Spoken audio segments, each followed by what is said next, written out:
My name is Andy Carter. And I am Andrea Carter. We have a blended family, and we don't consider it a blended family. We consider it our family. Our 4 children, Nicholas, Anastasia, Kelsey, and Aiden. Just about the time, I believe, Pastor John was leaving, I was attending church. At that point, Andy wasn't quite as involved. And I was taking a hiatus. he wasn't quite as involved. And I always thought to myself, you know what? I need to grow my row. I need to grow this row. I want more people coming with me. And I remember in particular going to the Christmas Eve service, and the entire family came, and it was such a fulfilling feeling of togetherness and being together. And as crazy as this may sound, I made a New Year's resolution that I was going to continue to go to Crossroads and be more involved. And through that, I continued to pray and pray that God would just bring the rest of my family. Continued to go. The new year came, 2022, and our world was turned upside down. On August 28th, when our youngest son took his life.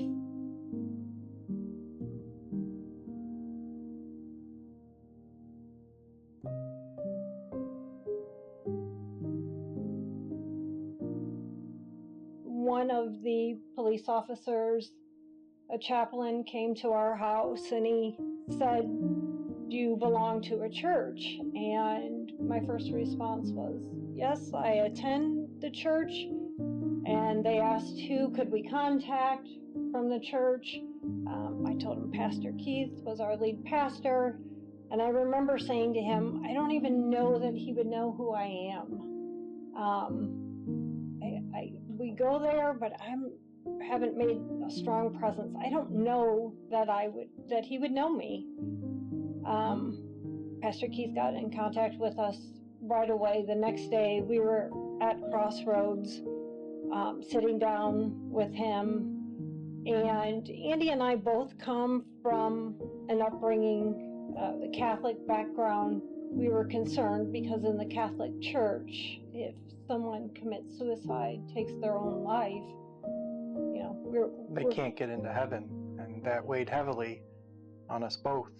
And the conversation we actually had that day with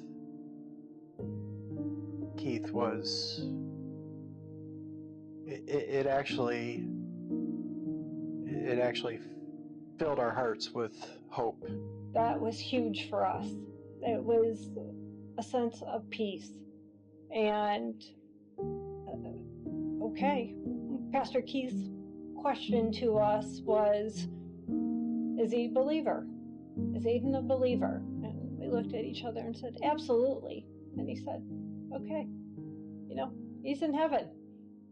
And it was the first step to finding peace in this situation.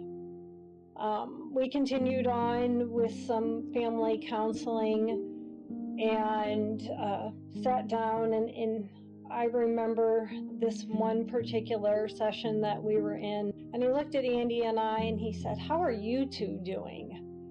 And, broken, very sad. Lost. And he said, the reason why I ask you this is because statistically, marriages do not survive this type of hardship.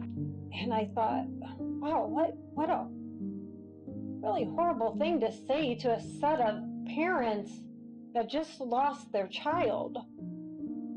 But in hindsight, it was probably the best thing that he had ever said to me. the devil is going to take this opportunity to tear us apart and provide more hurt, more anguish. And his comment resonated with me, and all I could do was just pray and pray and pray. And as much as I had said I wanted Andy to come and be a part of it, it was an absolute God moment that he started going to church with me. And he has not missed a Sunday next to me in church. Reuniting myself with God and faith, and trying to figure out what I'm going to do to keep myself up, was to find a way that this wasn't for nothing. We decided to start a foundation, Living for Aiden, a nonprofit that's focused on raising awareness on the 988 phone number. Prior to this, we never even heard of 988. And now that we're aware of it, we want everybody to be aware of it. And it's one of the things that I think God has led me to find hope for other kids that are in situations similar to Aiden's. And the fact that he's guided me to this direction is, he's there with me. He's guiding me along and helping me find resolution for other children. During that time that we were raw and we were lost, and for me, I think it was more than just lost. I think I was almost hiding. They talk in Genesis where Adam and Eve hid in the garden, he'll find you. And that's one thing that you can be positive about, is that, you know, God loves you, he will find you, and he will help you. He'll carry you along.